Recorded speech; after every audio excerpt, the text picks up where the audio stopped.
Yes. Eh kung alam ko lang pala, eh sana hindi ako masyado na ganito. Sige nga, girl. Naiya naman ako bigla sa cellphone. May pakaba-kaba ka pa, nakakaloka ka.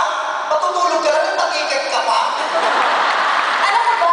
Inspired by Madonna yan. Inspired by Madonna. Alam mo, inisip ko yung dati sa concert ko, sabi ko, gusto ko sasakay ako sa kanya, may mga ganito, pinagawa sa akin. Bakit? Pag bumakaraw ng carousel, pag may mga ganito. Kaya, Oh, sige, girl. I'll leave the stage to you muna, ha?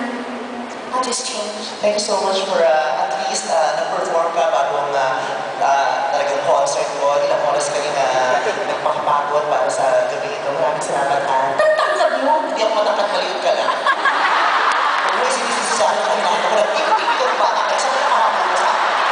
Ay, huwag ka na dyan! Bye, girl.